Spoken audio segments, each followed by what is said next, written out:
Start the stream. We got to start the stream. Got to see what we do to start the stream. And it looks like it is receiving. Got a green light over there. Welcome back to Mind Your Biz. My name is Seth, and you're watching the morning live stream. We do this every Tuesday and Thursday at 8:05 Pacific Standard Time, or Pacific Time. Next year, it's not going to be standard or daylight. We're just going to be getting rid of daylight savings. I have with me the lovely Mama Biz. How are you this morning? Great. Sorry, I was Awesome. just turning on the mic. Yeah, great. So glad that you are with us this morning. We got a huge lineup of content, but before we jump into the Fear and Greed Index, let me just show you a quick screen of something that's going around that's very, very dangerous. I'm just going to read this out.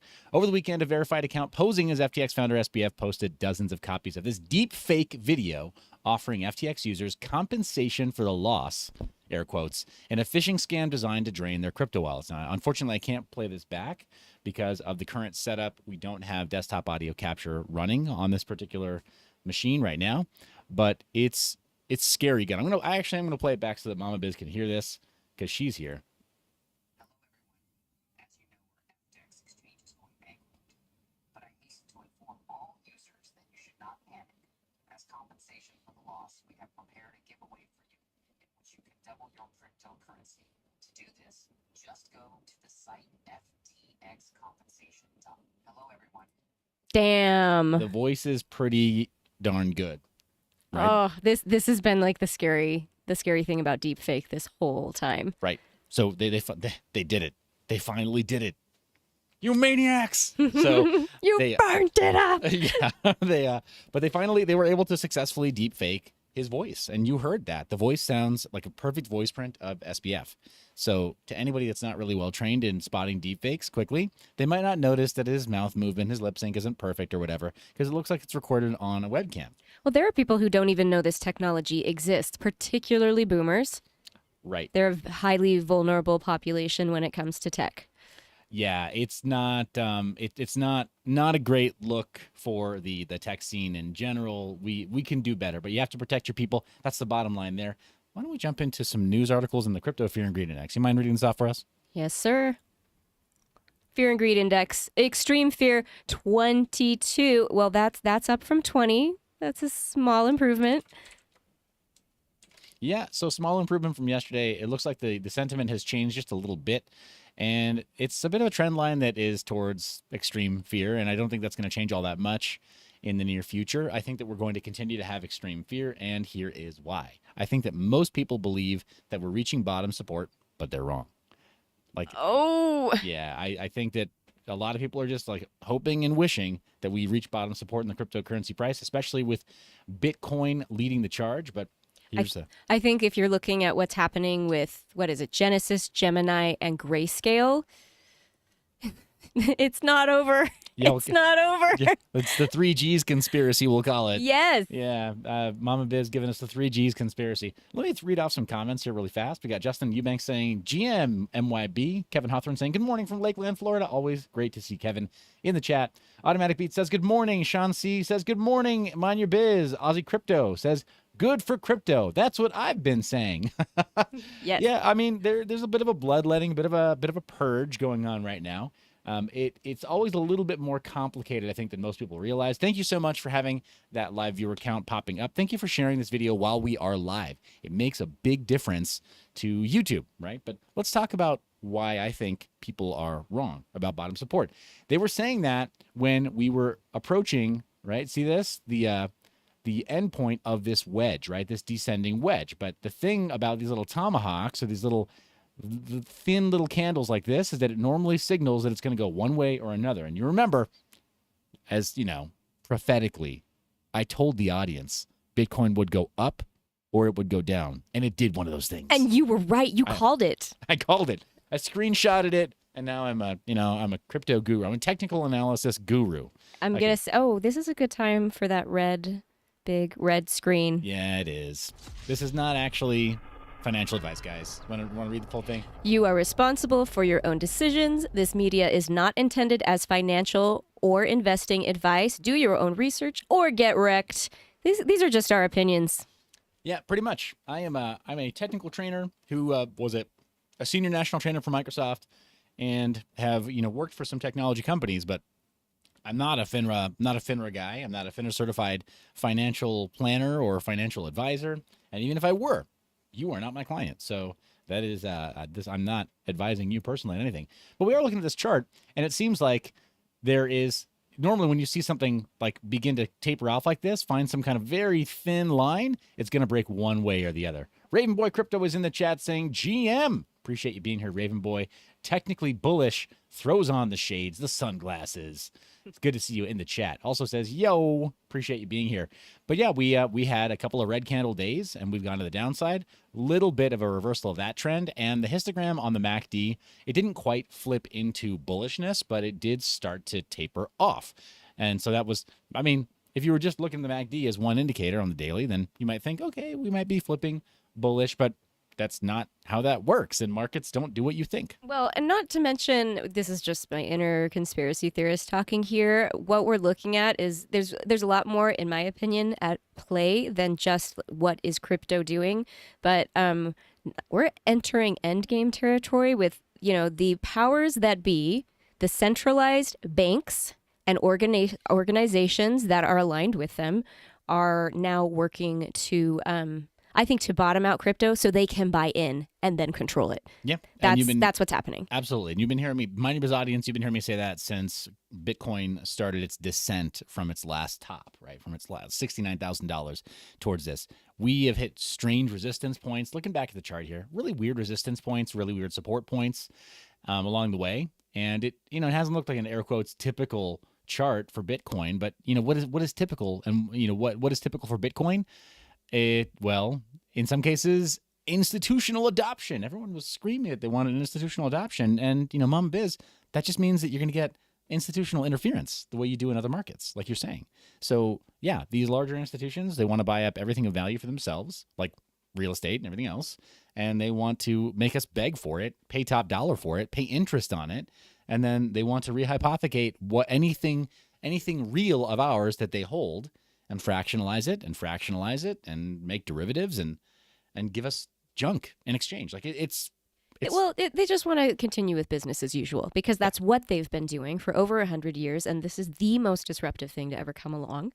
Yes. In a while, and it's something that if we're gonna have freedom in crypto, like we want, it's going to be a fight. This is like epic Revolutionary War America time stuff that's going on. Yeah. We are going to have to fight like the same patriots who founded America, the United States. Amen. You know that I believe that. And something that just came in through the chat that I think is very important to keep an eye on. Aussie Crypto reminds us that the Fed Reserve minutes come out tomorrow at 11 a.m. Now, I don't know if it's 11 a.m.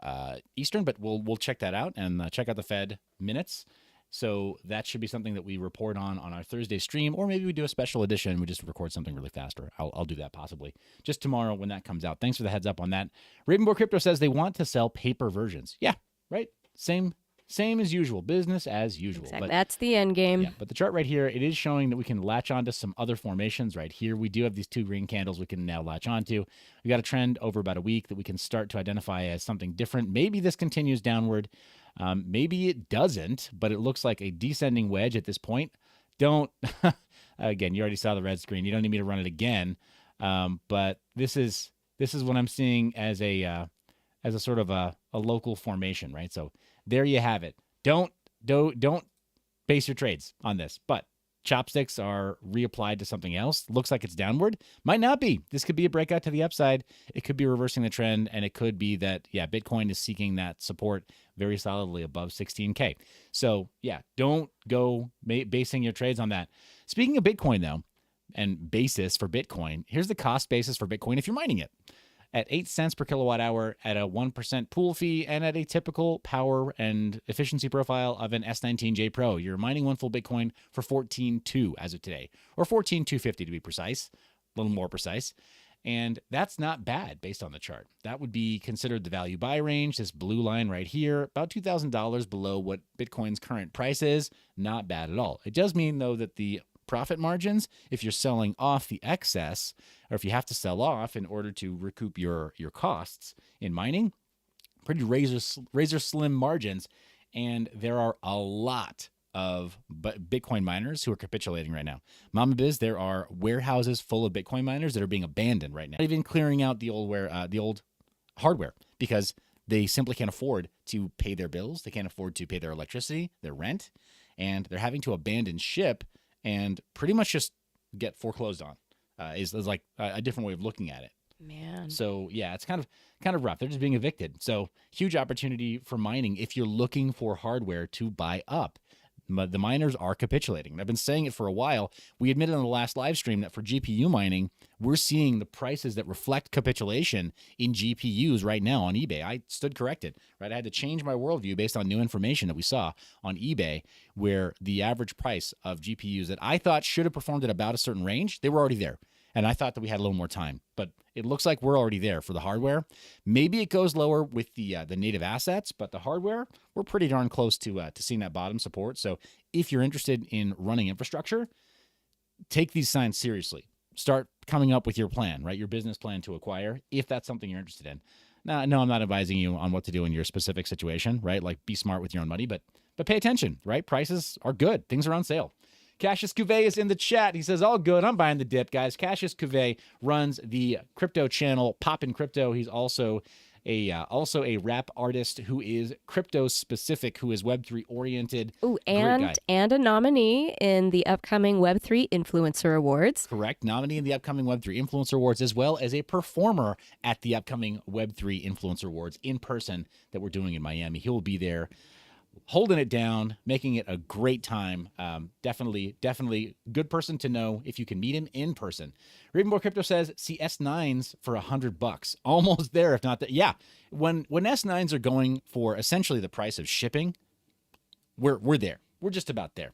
Though I'll say that the last time that I acquired some, the L7s, right? The Litecoin mining machines, or L3++. I forget what it was that I got. It was essentially just handed to me. It was given to me because people were like, hey, I can't even sell these on eBay. Just here you go, with power supplies, no less. So we're there all over again. Jumping into the news cycle, let's take a quick look at crypto bubbles. Mama Biz, what stands out to you on crypto bubbles? Well, obviously FTT is down, but Litecoin is way up by almost 20%. What's that about? That's a great question. It looks like it is a very recent local pump, and yeah. Oh my gosh. Well, it was almost $69.420, but not quite. Okay. If it were 42 cents, it would be $69.420, but not quite. Almost there, guys. You missed the meme by just a few cents. I can't believe you've done this, Litecoin. How dare you disrespect the memes? Do they know? They know. Oh, you've got to post that. They know. Yeah, they know. We'll see it soon, guys. But yeah, so here Litecoin is doing what it does. It's kind of just, and what does Litecoin do? It just sticks around when you don't expect it to and refuses to die. Like, you can hate it. I really don't care if you hate Litecoin or not. Why won't you die? Basically, yeah. People just want it to go away, but it's not going away, apparently. Loyal community, lots of activity. I think they crossed their 135 millionth transaction on Litecoin, so apparently people use it. But there you have it. I do see something else. A lot of stuff is down, like way down. Like I'm seeing between 10 and 20%, but Hex is down. Yeah, Hex is down. It's nearing that 2.5 cent mark. Some people are super into it. Here on the channel, we're kind of gosh, how do I describe it? We have a position in Hex, but we're not like Hex maximalists or like Richard Hart maximalists. I'm also not a detractor, right? Like, I have a lot of respect for what he's built. I'm not a hater. That's the thing. When you see somebody doing well, that's not, you don't get anywhere in life by hating those people. You try to learn from them. Well, I think, like, had things been different, we might be millionaires right now if we hadn't been so, like, put off by, what we perceive as, like, cult/guru following behavior. We're a little leery when we see stuff like that. Oh, yeah. Yeah, we so Mama Biz and I, full disclosure, we have a history with multi-level marketing, with direct marketing, and a lot of exposure to people who are very successful at it. Like, so we've seen both sides of that and how that plays out. And we walked away from it a long time ago. Like, yeah never again. Many years ago, well over a decade ago. So just to be very clear, but we did have a brush with that. And so seeing when people behave with that cult of personality can be a big turnoff. But, not going to hate the guy. He's made moves. Let's jump into the price to mine on GPUs. The only thing profitable right now is the RTX 4090. Again, an almost $2,000 or street price over $2,000 GPU to get 95 cents a day. Nah, I'll pass. Thanks so much. Or to actually bring home 49 cents a day, not a good value. TX Street shows us current transfer fee on Ethereum is below $1 and contract fee below $3. Pretty good pricing as far as Ethereum goes. So if you're looking at swapping around your portfolio, getting things off exchange, good day to do it. Bitcoin, 77 cents per transaction, which tells me that as far as Bitcoin, we're still seeing outflows from exchanges. We're still seeing people using Bitcoin. This is very good. To see a transaction fee that's below $1 but above 50 cents, in my mind, means that Bitcoin is receiving healthy usage right now. Well, if Twitter is any indication, what I've been seeing on Twitter a lot lately is people saying like, okay, this is why Bitcoin is the only valid coin, and thank goodness I'm a Bitcoin maximalist, and Bitcoin forever, only Bitcoin, blah blah blah blah blah blah blah. Yeah. Well, and that's, you know what, here's the thing. Maxis are going to do their thing. There are people who are Litecoin maximalists. There are people who are Monero maximalists. There are people who are Ethereum maximalists, and they use a lot of the same logic, right? Like you've said. Yes, same logic, but like this seems to be a moment in the sun for all the Bitcoin maximalists. Yeah.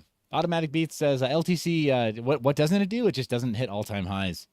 Cassius coming through with the Litecoin comment says it's the very first crypto I ever bought. Still holding it. Not bad. It's great. Well, and we actually met a couple, like we were driving on an errand and we saw someone that had Litecoin on their license plate. Yeah. And when you went and talked to them, oh yeah, no, it was great. So I saw a dude with Litecoin. He had a vanity plate on this little SUV. Very unassuming, not some like fancy Lambo or whatever, but relatively unassuming. I think it was an American make SUV. And I just asked him, I was like, hey, man, so license plate caught my attention. I work in the crypto ecosystem. And he goes, oh, yeah, I sold my Litecoin like 3 years ago. And the profits bought this car, which was, that was cool. So he was like, basically, dude's a total millionaire next door type who's just shrugging it off like, yeah,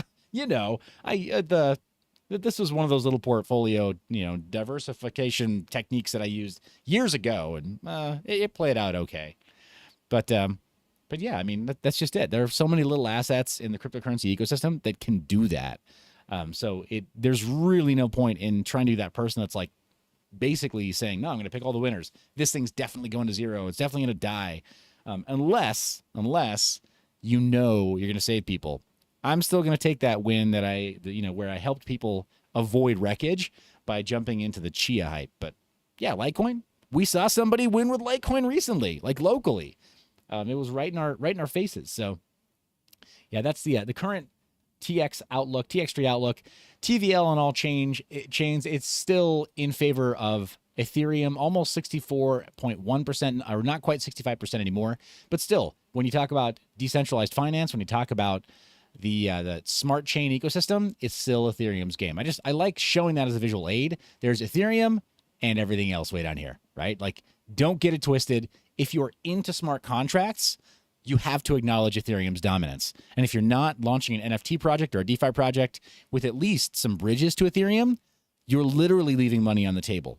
You can't access the tens of billions of dollars in market cap that would be diverted toward your project unless you acknowledge that it's all on Ethereum.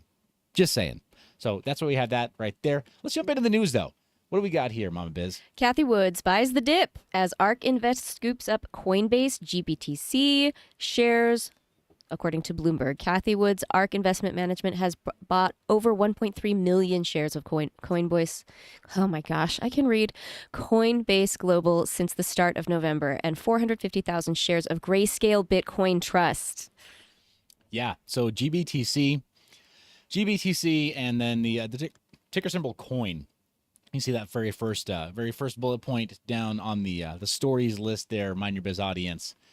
But here's some highlights from the fast facts. Both Coinbase and Silvergate Capital stocks have shed 80% of their value this year, exceeding the 65% decline in Bitcoin and Ethereum. So Cathie Woods, clearly a value shopper. She likes looking for distressed assets. Who wouldn't? Who doesn't like strong fundamental projects at cheap prices. I didn't even know who she was until maybe a couple weeks ago. I saw her on like some video chat online, Twitter or something, with a group of people, which included Elon Musk. And then I was like, oh, well, who's this lady? Because, as a girl, she was the only one there, among the sausage fest, Yeah, right. only one representing the ladies. Right. No, she's an absolute player, absolute dominant player in the space. But the Coinbase investment comes after several analysts downgraded the stock this month, slashing its price target from $77 down to $50. So some would say that she overpaid. I personally think that we still have another leg down. I've been saying it for a while. But, it's also one of those strategies that I'm sure 5 years from now will play off for ARK investments. We don't have any we don't have any interest in ARK investments, and again, it's not advice. Like you guys figure it out for yourself. But as far as her strategy, it's this sort of like safe play where it's distressed enough that to a firm like that to be like, okay, well, maybe we take an L for a quarter or two. Like maybe it looks bad for a quarter or two where the price dips down below that, but we'll be laughing all the way to the bank when we do a multiple, right? A 5x or a 10x in a little while. So, that's the game the way they have to play it, I guess.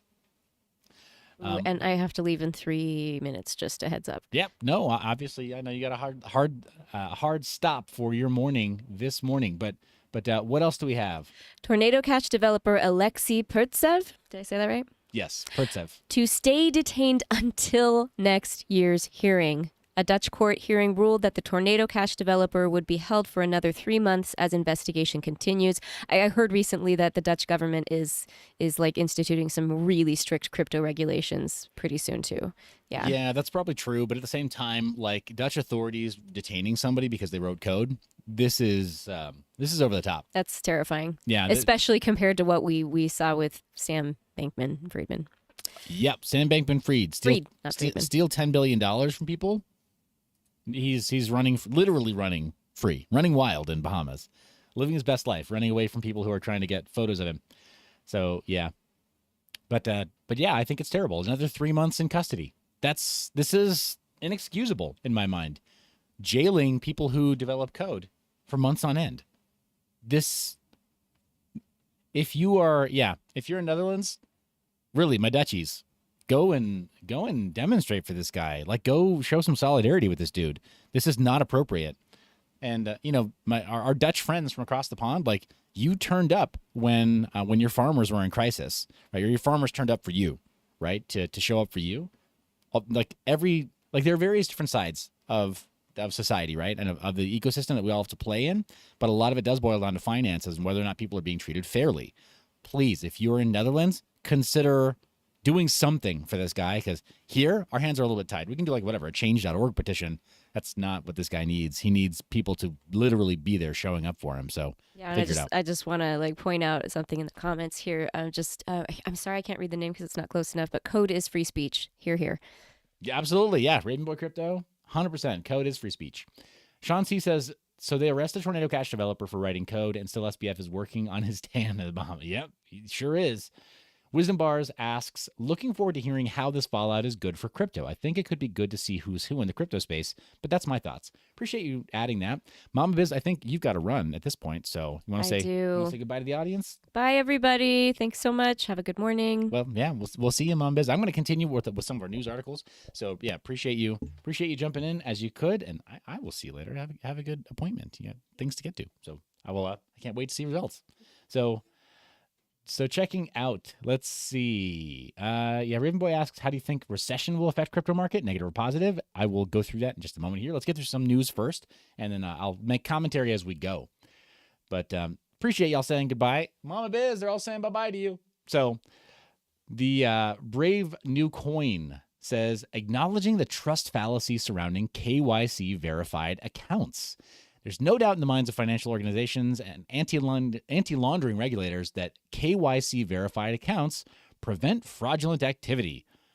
But according to Alex Zeltzer from Ensure.ai, that's exactly the problem. In the 1990s, governments around the globe had a growing concern about preventing the increasingly connected banking system from harboring international transfers of illicit funds. They introduced KYC verification, straightforward method presenting various documents set forth by local regulatory body to open an account in their own name. In addition, it made it difficult for fraudsters using forged documentation to physically go from bank to bank. This prevented crime from becoming scalable. Well, we know that's not true because centralized banks are how most organized criminals use shift their funds around today. But go on. KYC working? Apparently in the digital era, there are problems. And let me just kind of boil down, without shilling their service, boil down what the problem domain is. The problem domain is that you can get forged documents cheaper than ever, made better than ever by some of the most expert forgery artists in the world. So you want to open up an exchange account with, in the name of, we'll say Automatic Beats here. Fine. If he's doxxed, fine. Very easy to find information that would allow you to do so, right? Create a fake identification set, including license and everything else, spoofing his information and opening up an account on his behalf. That's just identity theft. Fraud goes beyond that. Create an entirely fictitious entity, an entirely fictitious ID, and you're still in business again as a criminal. So KYC is not doing what it was supposed to do. And I totally agree. Not only is it not doing what it was supposed to do, it's had a chilling effect on innovation in the cryptocurrency ecosystem. Set other reasonable limits for internal transfers or external transfers out of the system. But don't worry about quite so much about enforcing other sort of meaningless old school techniques of ID verification. They haven't worked in years, right? And at this point, they're 30 years old, going on 40 years old? Doesn't make sense. Not to me. Crypto news lets us know that several U.S. senators are asking the Fidelity or the investment firm Fidelity to reconsider exposure to Bitcoin in its 401k program. And specifically, it's Richard Durbin, Elizabeth Warren, and Tina Smith. Yes, please go shame them on Twitter. They probably deserve it. They're public servants, and they work in the public sector, and they are very, very public people. So they should be able to put on their thick skin and handle a couple of criticisms from you over on Twitter. I'm not asking you to bully them. Just go let them know they're wrong. But they're asking the company's CEO, Abigail Johnson, to reconsider her decision. Well, it's probably not just hers, to allow 401k plan sponsors to expose participants to Bitcoin. Now, first off, I think 401ks are dumb. They're absolutely idiotic. They don't really help most people, but they're trying to make 401ks even more toothless, right? Even more pointless by not allowing people to at least put Bitcoin into a 401k. That was one of the last few things that made 401ks relevant, was that you could put things like Bitcoin and Ethereum into them. And depending on the organization you go through, apparently there are some other more esoteric coins, right? Some more rare coins that you can put into your 401ks, your Roth IRAs, and other vehicles like that. But they were, in my mind, kind of losing relevance without having digital assets included. And even with digital assets included, it's kind of like, well, this is needlessly difficult because there are problems with custody, right, in cryptocurrency and working with some of these investment instruments. So very difficult to reconcile those two. And jumping back to that question from before, from Wisdom Bars, JP Morgan thinks that there's a silver lining in all this. Surprise, surprise. Are we really surprised? JP Morgan has wanted to shape things down the path of their version of regulation for years now, right? Jamie Dimon has been a vocal critic of Bitcoin and cryptocurrencies in general for quite some time. But the group he controls, JP Morgan, they've been studying it for years, right? Since at least 2012, if not earlier than 2012. In fact, one of the early founders, I think, of Cadena, or the leader of Cadena, was on that study group, that task force internally at JP Morgan. So there's proof. We know there are people who worked there and who studied various sides of the cryptocurrency ecosystem as early as 2012. So they've been paying attention because they want to have their own sort of market leadership position, their own market leader product that, is a competitor to Ethereum and Bitcoin. Because why would you want Bitcoin when you can have JP Morgan coin, right? Obviously. Who doesn't want JP Morgan coin? They've never done anything wrong. They've never harmed you as a consumer, right? Chase Bank was always perfectly good to you, right? Yeah, no, wrong. A lot of us became very disenchanted with JP Morgan at about those years, right? Or just, if not a few years before. I know Mimi and I, we had a we had a Chase account in a long time ago. It was the last holdout for us before we went full credit union full time. We had done that in the earlier 2000s after listening to Ron Paul, and then after the economic collapse, we did it again. I made the mistake of working with banks just for a short time, but just said, no, we're done. So credit unions all the way. And then for business banks if we have to, but credit unions all the way. So they're saying that they think it's going to help accelerate cryptocurrency regulation. That's the bottom line. And a little highlight here. They said that more auditing and transparency should be required at the exchange level as well as the stable coin level. JP Morgan wants regulation and transparency at the stablecoin level. What could they be interested in? Consequently, major exchanges such as Binance earnestly brought forth evidence that they still retain their customers' assets. Several provided their cold wallet balances while seeking to produce more thorough proof of reserves through a Merkle tree algorithm. And sure, JP Morgan is acknowledging those efforts in their report, but really, they just want to see regulation of exchanges and stablecoins. Why would they want that? Well, it seems to me that they're so used to being the incumbent in the banking sector that they want to just prove, like, hey, we're already compliant. If we hold cryptocurrencies, y'all know what to expect. And with stablecoins, hey, we can make a CBDC for you. Easy. We've had plans for that for about 10 years already because they have, right? So that's been the end game of JP Morgan for quite some time. They're in cahoots with all the other big players like Grayscale, like BlackRock. And yeah, so they're interested in buying up all of the native asset and then creating their own junk assets through like CBDCs and their own custodial systems. I'm not buying it, JP Morgan. I don't think that you have anyone's best interest at heart other than your own. So, no, I'll pass on that. And AMB crypto, Bitcoin miners face worst time in 7 years, and the reasoning quite surprising. Apparently, let's see. Pressure on Bitcoin miners has never been higher than 22nd November. Bitcoin prices hit a fresh bear cycle low. It's also the most aggressive selling observed in almost 7 years. If price doesn't go up, we're going to see a lot of Bitcoin miners out of business. It's a Bitcoin miner bloodbath. And you know what? I'm here for it. Air horns. Why? Because we want to acquire the means of production. We want to seize the means of production. You have all these major centralized mining players that are that are trying to mine Bitcoin for us. That's not how Bitcoin is supposed to work. We're supposed to be able to do that for ourselves. So I'm hoping that we see a lot more of that we do see them out of business, and that we do see the fire sale prices applied to their hardware, and that more of us choose to buy them. I think that's one of the cheapest ways for us to get exposure to Bitcoin versus just buying it up. Yes, it's going to go on sale as well, but if it's possible, I think it's a very solid idea to acquire some of your own Bitcoin mining hardware. And let's take a look at the last piece of news here. Huobi is expanding to Asia, Europe, and the Caribbean. Why? Well, they want to establish a presence in the Caribbean region. That's the biggest reason. They already have, of course, an Asian presence. But being in the Caribbean region, why would they want this? Well, clearly in the Caribbean, this is one of the last places to still be competitive with cryptocurrency, not be choked out by regulation. And there are serious problems trying to operate a cryptocurrency business anywhere else in the world. So yeah, the Caribbean. Definitely with my current role at Viral Nation International. Viral Nation International is based in Barbados. And without talking too much about the particulars of my employer, there's a reason that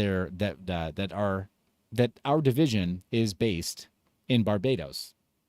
And it's not because we're trying to avoid any kind of compliance. No, not at all. It's because the compliance issue is very difficult to navigate anywhere else. If you're in the United States or Canada, it's almost impossible to figure out what regulators actually want from you, and it's almost impossible to avoid enforcement action as opposed to just getting the clarity from them by asking them, hey, how do we maintain a compliant business? They won't tell you. You can ask them. You can write them directly. You can put things on record. They will not give you a straight answer as to how you're going to maintain compliance with them. What they will do is as soon as they feel like there's a problem with your business, they'll sue you and they'll try to put you out of business. So yeah, why wouldn't they move to Caribbean? That's the big question, in my mind. But that's the news cycle for today. Had some questions coming through, and specifically Reading Boy Crypto asks, how do you think recession will affect crypto market, negative or positive? Well, I think that that's a very complex question. I think there's going to be a lot of people who are hurting. And when you see that much of retail and when you see the middle of the market disappear like that, it will have its effect on cryptocurrency. But I think, unfortunately, the effect will be a centralizing one where the JP Morgans and all of the other major players, right, the Grayscales, the BlackRocks, that they will come in to try to buy up as much of the native assets as they can. And then again, they'll try to offer us the junk derivatives, the junk paper, right? GBTC. I'll call it, we'll use the soft G pronunciation, junk, the gunk BTC, right? That's how I view Grayscale Bitcoin Trust. It is not something that I'm interested in. And even though it's currently trading at there's a premium of Bitcoin over GBTC, I don't think that that's bullish for Bitcoin or for GBTC. And I don't want to see any more of that. I want to see JP Morgan's version of that, right? If they come up with a Bitcoin trust, I don't want to have JP Morgan responsible for the Bitcoin that I think is in a 401k that I think will give me tax benefits maybe down the future, as I think I'm maybe converting into a Roth IRA where I think possibly 20 years from now, the laws surrounding Roth IRAs won't change. No, they all had their shot. They all failed multiple times. I'm very tired of the narrative because they're full of it. And we've proven it over and over again, right? Like, no, do not want emoji. We're done. We're done. All the derivatives, all the custodial holders. I'm done with that. But that's what they want. And in a recession, unfortunately, they're going to get more of it unless we can get our crap together. Get your financial house in order. Make sure you have food stored. Make sure that you have provisions that you may need stored, including several months worth of your living expenses. I know that's a lot to ask now when we're already looking at record high inflation, when we're already looking at jobs decreasing around the board, but do what you can. I mean, you've needed to do this for a while, but do what you can to set this stuff aside so that you are resilient personally against any kind of a market downturn, and you can buy up the blood as the cryptocurrency markets continue to seek bottom support. I mean, that's not financial advice. That's just life advice. Be prepared. Like, stay ready. If you stay ready, you won't have to get ready when the time comes. So that's all I'm going to say about that is that, I think it will affect the crypto market in a very negative way.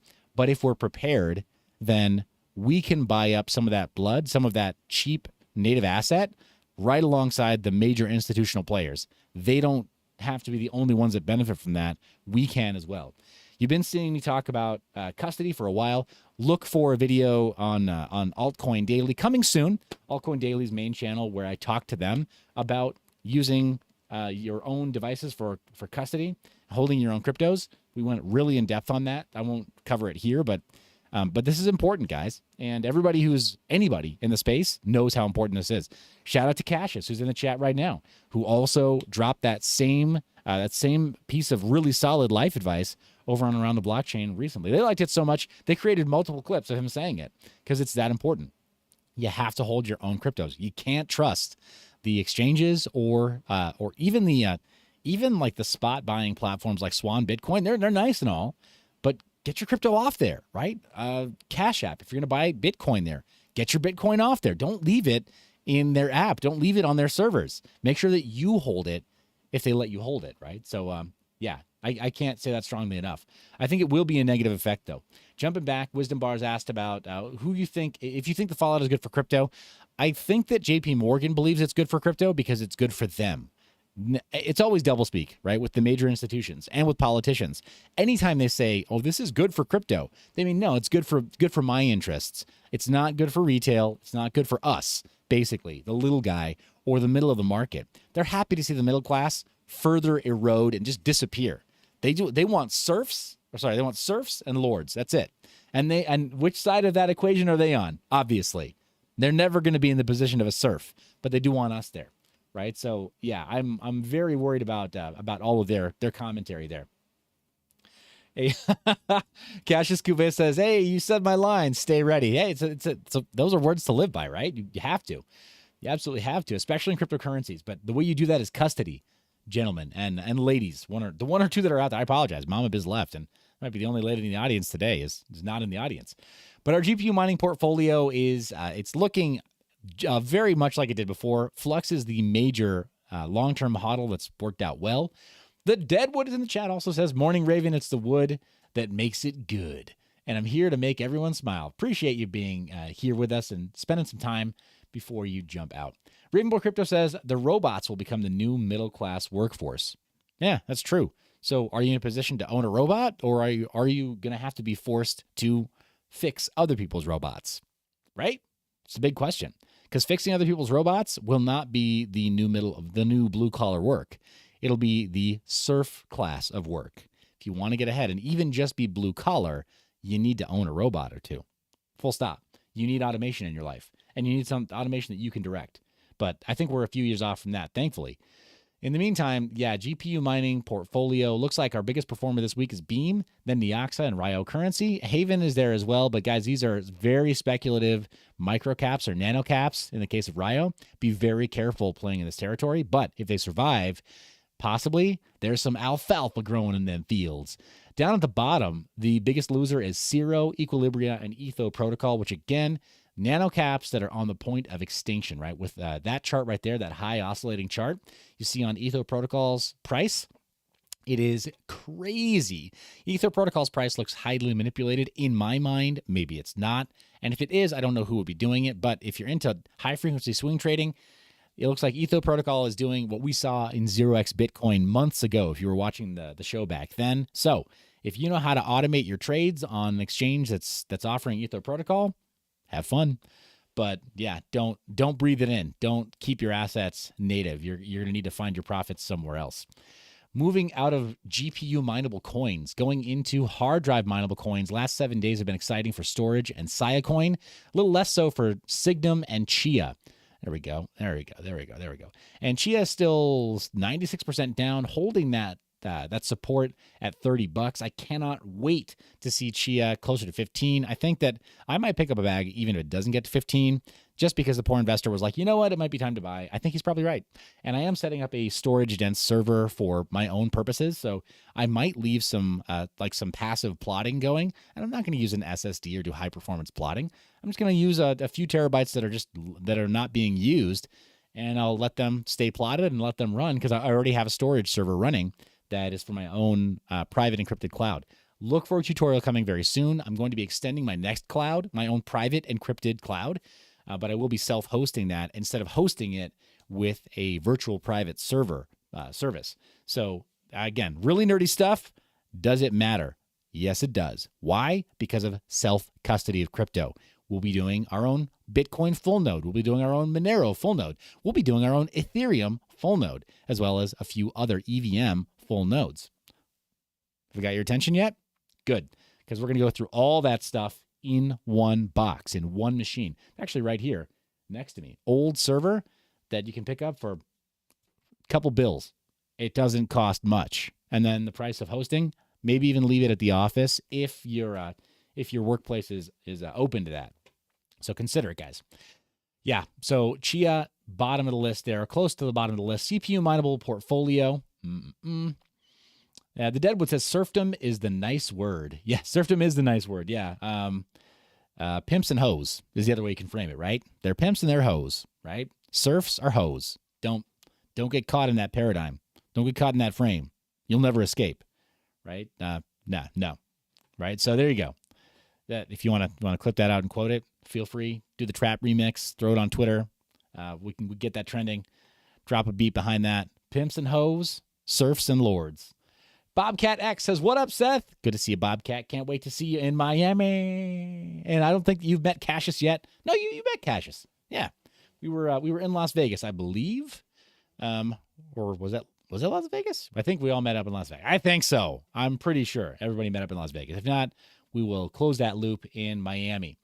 So we got Raptorium over on the CPU mineable portfolio still up, but over the last 7 days, it is a different story. It's Monero that's doing the least worst, only 0.2% damage. WowNero, only 0.3% damage. You love to see it. WowNero still alive and kicking. Yeah, it's a nano cap. It's only $2.8 million market cap, but it is that strong fundamental that we love to love. You can't hate WowNero. It is the unofficial testnet of Monero, and it's just got that meme quality of Doge while having all the privacy of Monero. Really? You're going to hate that? Unfriend me. Okay. Yenton is the biggest loser, 56% down. Its market cap is unknowable, so it's unknown. Epic Cash also apparently on sale. Some people who are into the privacy scene talking about picking up bags. 6 million. Interesting story. I talked to somebody. I'm not going to name names, but I talked to the talent manager of a major Hollywood actor. Can't name names. But I talked to the talent manager of a major Hollywood actor, and when I told him that on Mind Your Biz, we were the first to interview the very first ever Monero developer. You can see it here on this channel. I did port that over from the classic channel, but Crypto Zoidberg, right? The very first person that touched the so-called crypto note code base that then became Monero. Like I saw a Hollywood talent manager get starstruck. He actually, because he was a legit crypto nerd, like he actually has gone, like he's taken the red pill, and he was like, "Wait, you did? He chose to dox on your channel," and I was like, "Wow, this guy like manages like A-list Hollywood talent," and he got a little starstruck. I was a little bit surprised. So just saying, guys, what we do in this space, it matters, and there are people who are real players out in the rest of the world who are watching. Just saying, I was really taken back by that. But yeah, he was talking about picking up a little bag of Epic Cash because he wants more of the privacy coins in his life. So that's our portfolio for CPU coins. ASIC mineable coins last 7 days. Also, Litecoin up. We saw that on the charts already last 7 days. Dash is up. Bitcoin Cash is up. You never expect Bitcoin Cash to just pop up like that, but it's not out yet, right? Like $2 billion market cap. It's not going to disappear anytime soon. Shout out to the Bitcoin.com crew. I am looking at having somebody from the Bitcoin.com exchange and team here on Mind Your Biz. We've been lining up that interview for months. Been difficult because they are out in Southeast Asia. So we got this huge disconnect in time zones, but we'll eventually make that happen. We might even try to meet up in Miami if he's out there. But yeah, finally making that happen. Biggest loser on ASIC mineable coins. Bitcoin is unknowable. Again, it's pretty because it's unauditable. Only $4 million market cap though, so hopefully the 85% pre-mine is no longer useful for them. Horizon, biggest discount in that space, $122 million market cap. And as I understand it, they've got tens of thousands of nodes that reinforce their network, full nodes that reinforce their network. So pretty strong fundamentals there. So maybe look into that, consider it. But yeah, those are the discounted coins on that side of the portfolio. FPGAs also last 7 days, bloodbath, nothing doing particularly well. 0x Bitcoin taking the biggest hit at only 15 cents right now. I mean, we've seen this at $1 on this show, and we've seen it at 15 cents. But it's no longer flipping up and down the way it did before for those high frequency swings.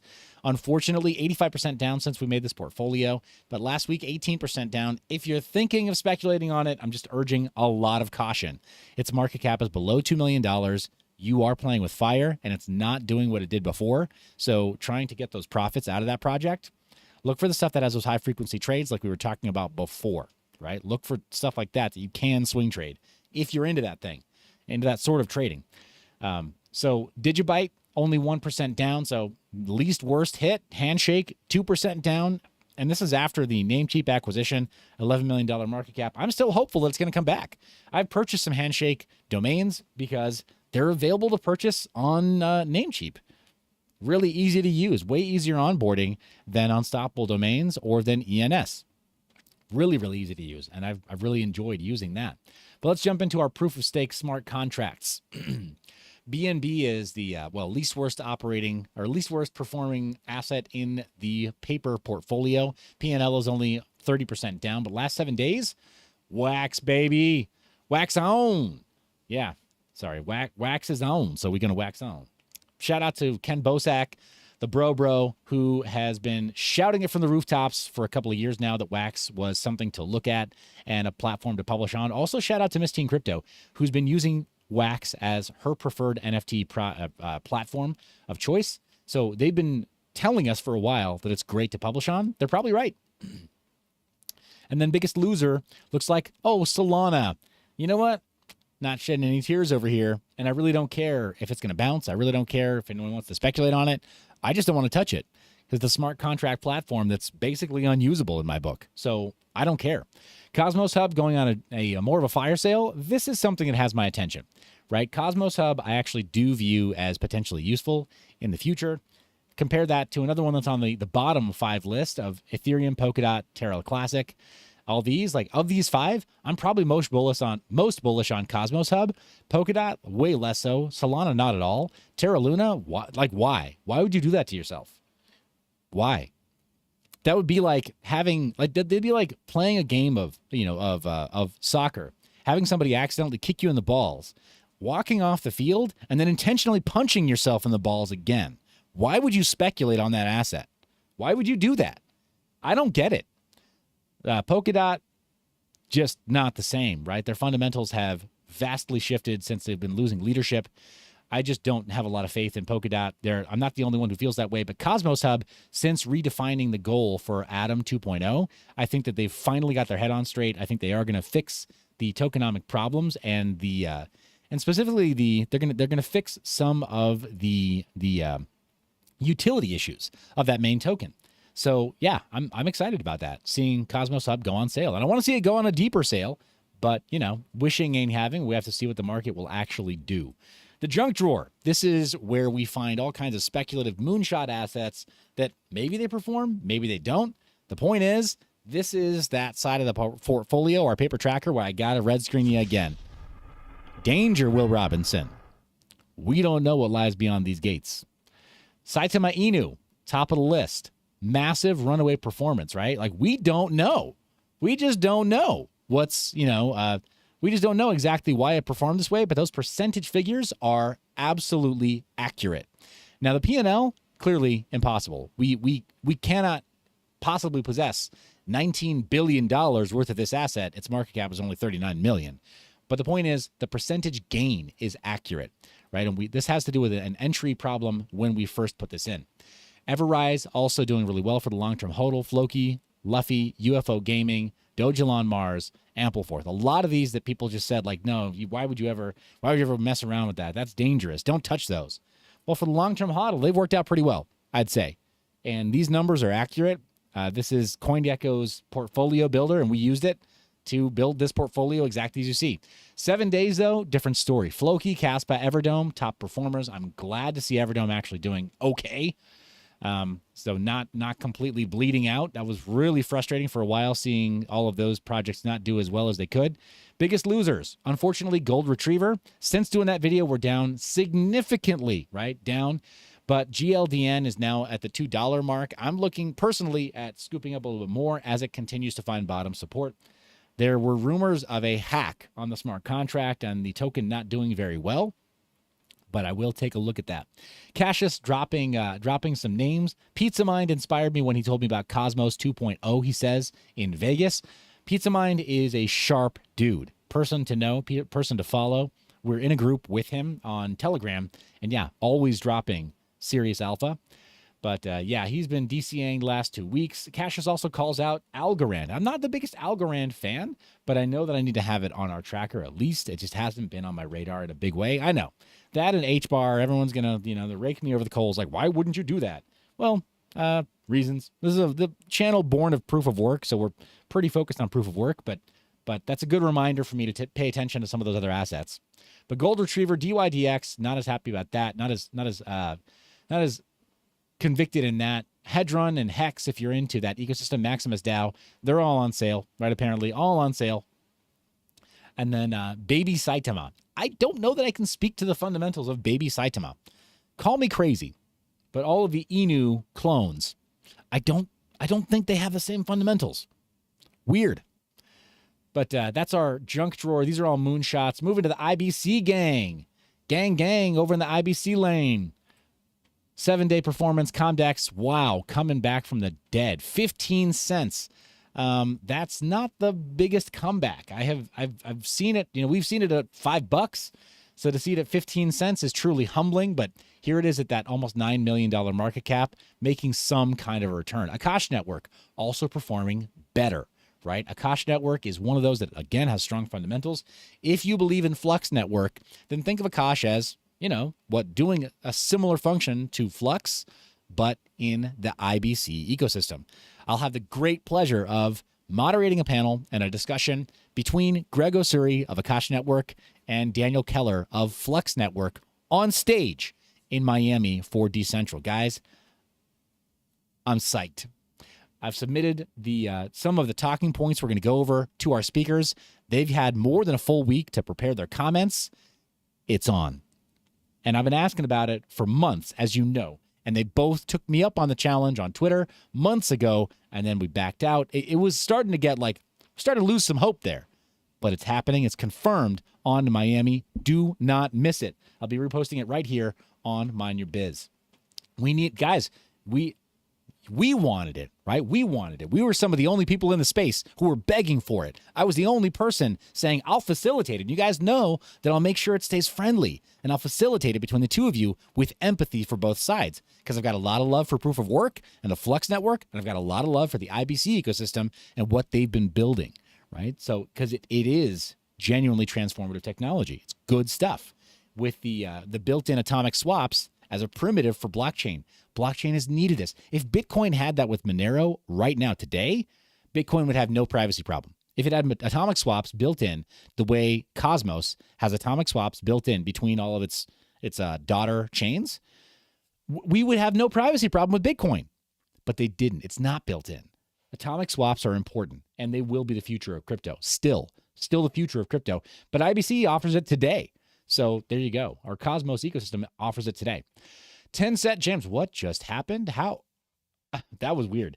Flipped entirely to data. I apologize. Rip everybody's eyeballs. But 10 set gems. This is where we're seeing a little bit of performance delta here on Conga Exchange. It's going down a little bit. Meta Hero down 10% this week. Fame MMA down 7.5%. I hate to see it. I don't know. Maybe y'all are like, yeah, 10 set ain't so great. I don't know.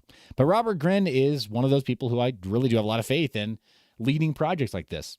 He is quite a good leader in the tech projects that he's led up in the past. So to see him at the head of these projects, I've been pretty, I have had a lot of conviction in these projects. I've been sad to see them kind of lose price, but they are on sale now, and we're seeing them kind of go on steeper sale. So maybe it's the right way to go. Conga Exchange, by the way, if you go to Conga, the spelling you see right there, conga.myb.lol.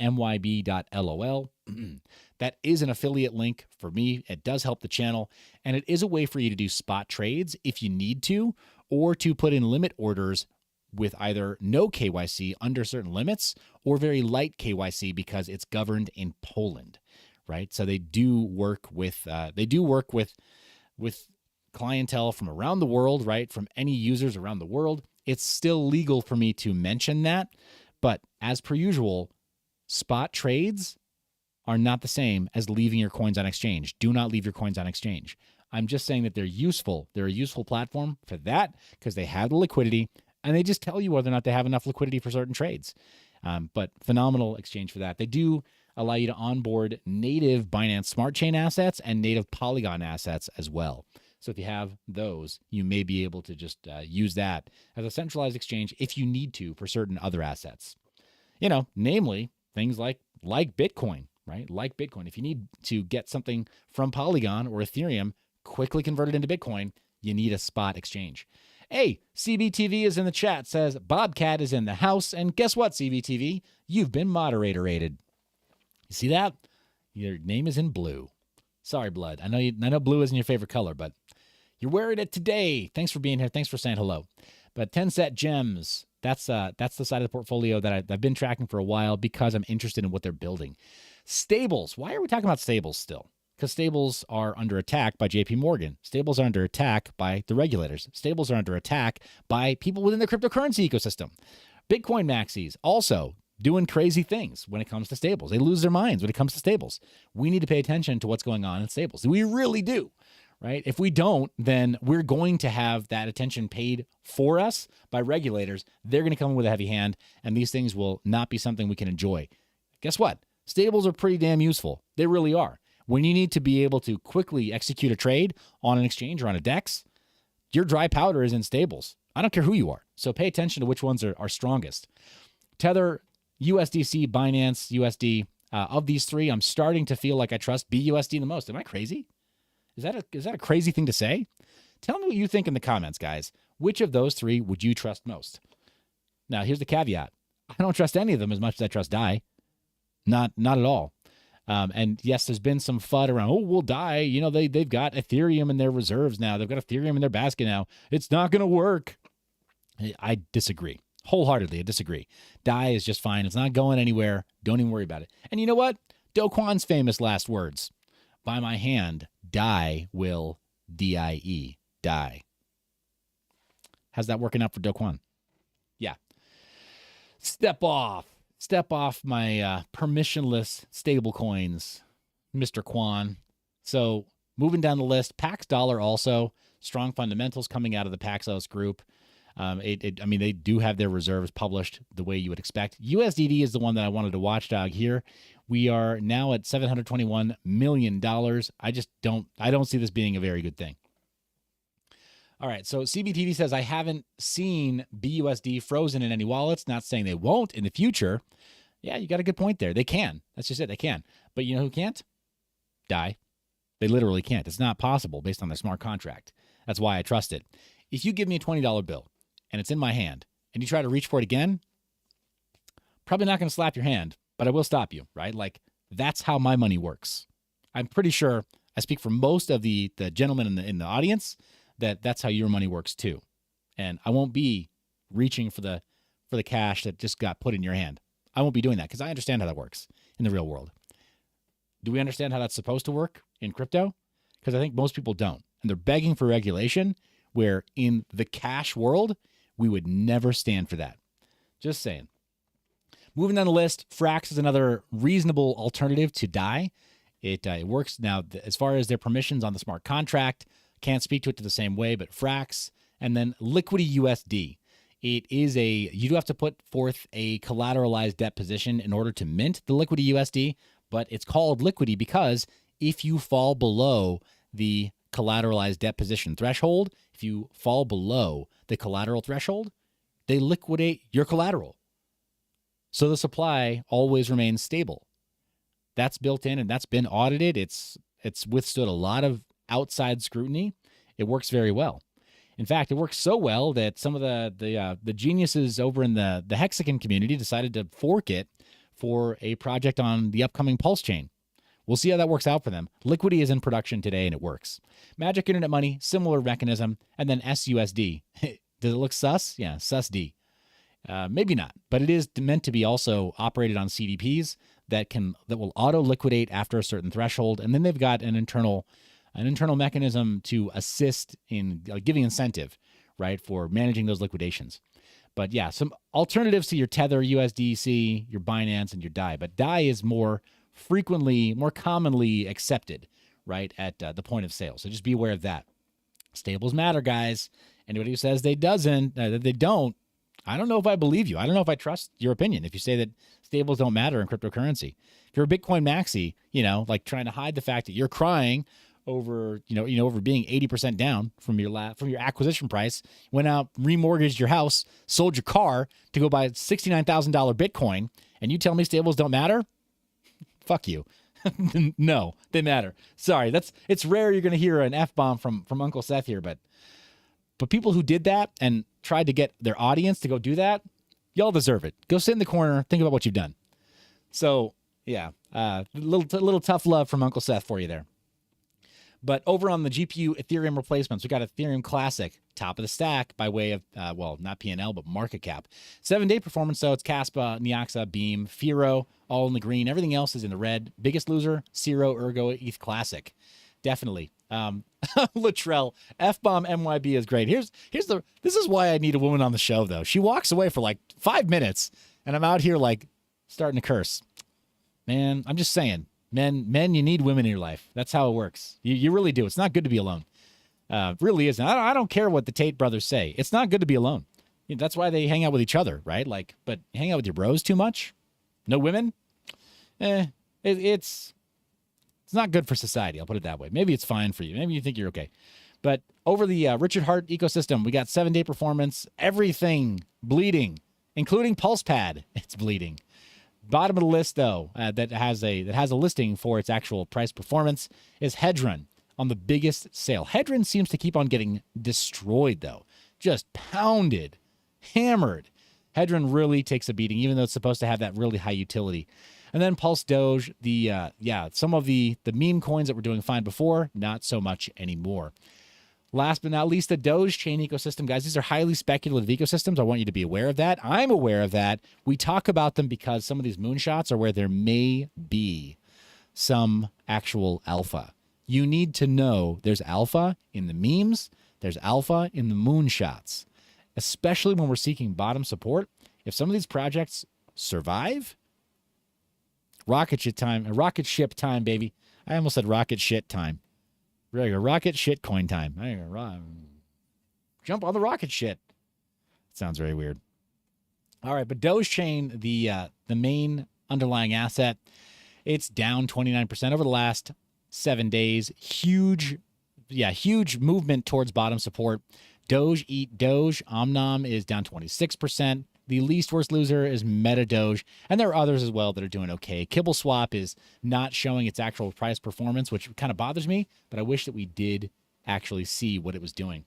So those are our portfolios in a nutshell. But let's go through some comments right now. I mean, comments other than commenting on how Mind Your Biz has dropped a swear on stream. So Latrell says that deserves a like. The Deadwood says agreed. Deadwood says, saw post on Twitter, Pulse held till Q1 at least. Yeah, there you go.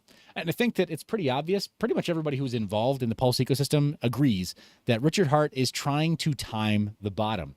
And he, of the people who was a legacy technical analysis and technical/fundamental analysis channel, trading channel and investing channel primarily, that's how he started in the cryptocurrency ecosystem at least. He is doing quite well, right, as far as his calls. His calls have always done historically quite well.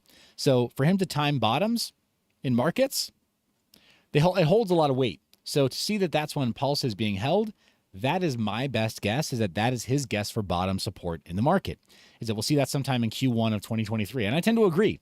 I don't think that we're going to find bottom support now, the week of Black Friday. Like, really? Seriously? People aren't buying.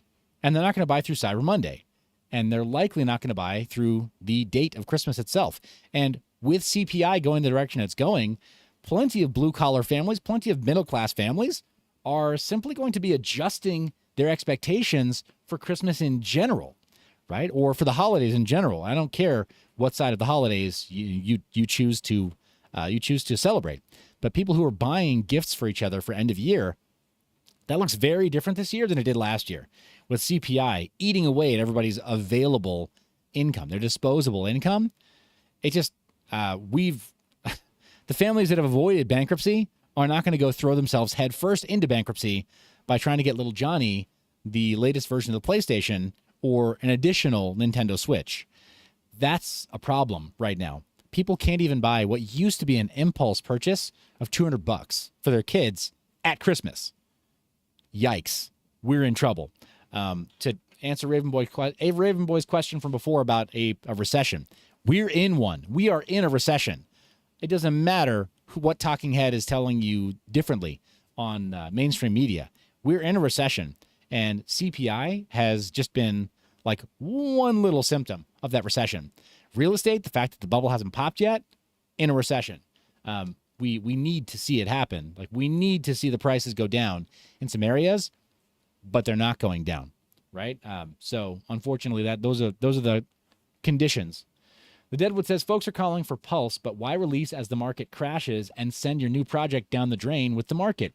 Wait till it turns. Then you have a year or more of gains open to sail in. Yeah, I think you're totally right. That's very sound logic. Launching a project right now, not great. And in fact, the NFT project that I'm advising for NFL Hall of Famer Warren Sapp, look for that as well, going to be moderating a panel between NFL Hall of Famer, Super Bowl winner Warren Sapp, and a couple of other people on stage from the Moonwalkers community, Moon Daddy, Ramil Connor, also NFL veteran himself, part of the NFL Players Association, and a big fast friend, right? Cassius knows him, has met him as well. But yeah, it's part of the circle of friends, part of the circle of real ones in the cryptocurrency builder ecosystem. But working on that project together, that project, no, we're not going to go try to get you to spend Christmas dollars on an NFT collectible even with Warren Sapp, right, with a Hall of Famer, we have no illusions about how people are going to spend those Christmas dollars, those Hanukkah dollars, those end of year, New Year's gift dollars, right? If you're Chinese American, right? The little red packet for your kids. No, we know you're not going to spend those dollars on an NFT today or next week. But you might after we start to find that bottom support. Just know that's what's on our mind. Guys, if you haven't already seen, let me just double check to be absolutely sure that this is working the way I expect. So make sure my endpoints are set up correctly.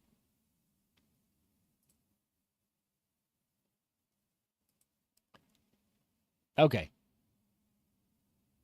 Great. It looks like that's not quite ready for me to show that link just yet, but we will be linking to the whitelist as soon as it's time. Over for the SAP 99 NFT project. Look for it and check for us to be on stage with the NFL Hall of Famer himself. Hall of Famer. Super Bowl winner, celebrating his 20th anniversary of winning the Super Bowl with the Bucks, Warren Sapp. Pretty amazing guy, and we get him on stage at an NFT and cryptocurrency show. Guys, this is first time it's been done. Nobody's done this before. We did it.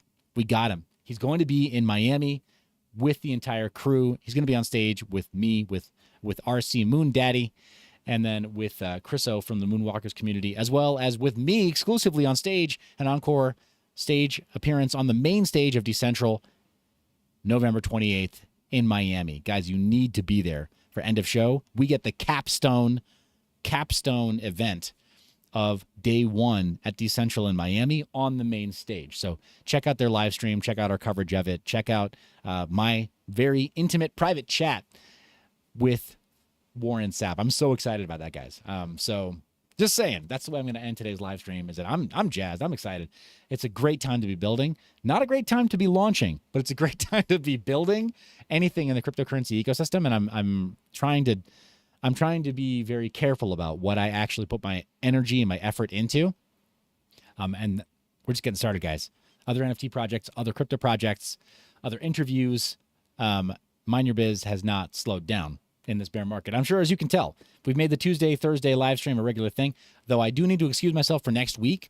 On Tuesday morning in Decentral, I will also be emceeing. I've just discovered I'll be emceeing all of day 2 on one of the stages. So that is going to kind of eat into our main live stream time.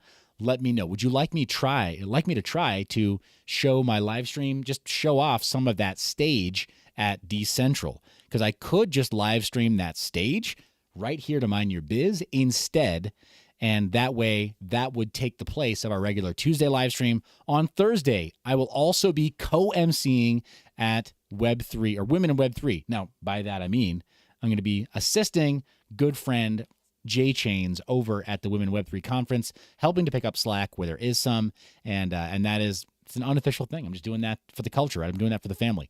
So yeah, going to be doing that on Thursday. I might need to pre-record a couple of events from the week, and then we just publish that on Thursday. So I want to excuse myself in advance for that. We are doing a Thanksgiving live stream this week, though. So I will see you on Thursday morning. Thank you so much for your support, guys. Thank you so much for being here with us live, sharing the link, smashing like, being subscribed, turning on notifications, clicking all the buttons, right? You guys are the reason that I make this media. Really, I love your face. Remember to stay private and mind your biz.